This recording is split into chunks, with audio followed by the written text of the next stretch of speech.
Bonjour chers auditeurs, j'espère que vous avez bien profité de vos vacances. Et oui, c'est le retour après un bel été. Un été qu'on pourrait sans doute qualifier de trop beau. Effectivement, les hautes températures ressenties sur le territoire français n'étaient pas uniquement synonymes de piscines et crèmes glacées.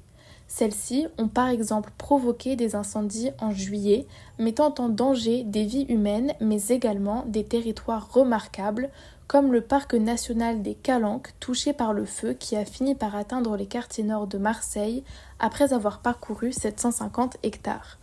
Aujourd'hui, nous nous intéresserons à ces territoires français protégés. Bienvenue, vous écoutez 5 minutes pour comprendre les parcs régionaux et les parcs nationaux en France. L'idée de parc national vient des États-Unis. Celle-ci s'est concrétisée en 1872 avec le parc national Yellowstone. Pour arriver en France, cette idée a mis quelque temps. De fait, l'Europe est un territoire marqué par les aménagements humains, rendant alors plus difficile la tâche de trouver un vaste territoire naturel inhabité. En 1921, la France décide donc de prendre avantage de son empire colonial et expérimente la création de parcs nationaux grâce à un arrêté du gouverneur général d'Algérie. Plusieurs parcs se créèrent en Algérie, au Maroc, en Tunisie ou encore au Congo et à Madagascar en réponse au massacre des animaux sauvages par les colons.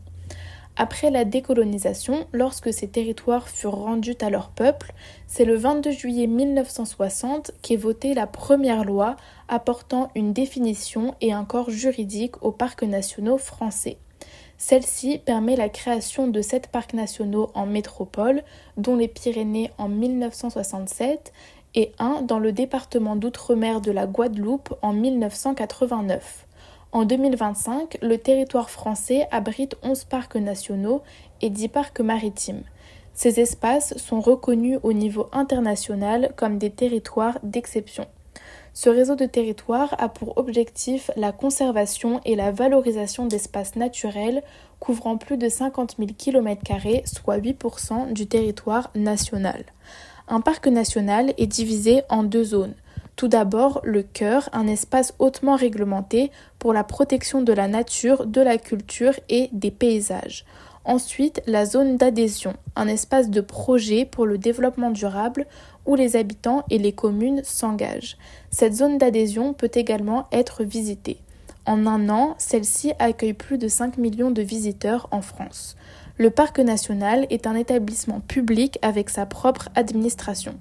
Il est astreint à une réglementation spécifique limitant la pêche, la chasse et y interdisant parfois même l'accès.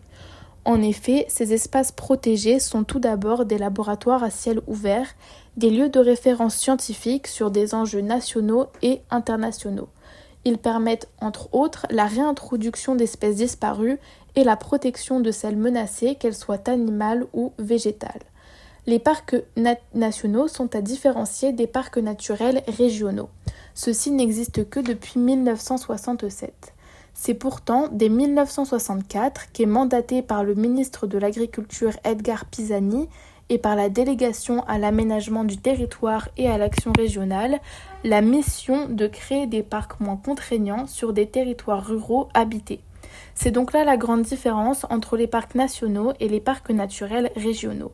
Les parcs nationaux doivent, pour être décrétés sur décision gouvernementale, être libres d'activités humaines, hormis quelques-unes dont la randonnée par exemple.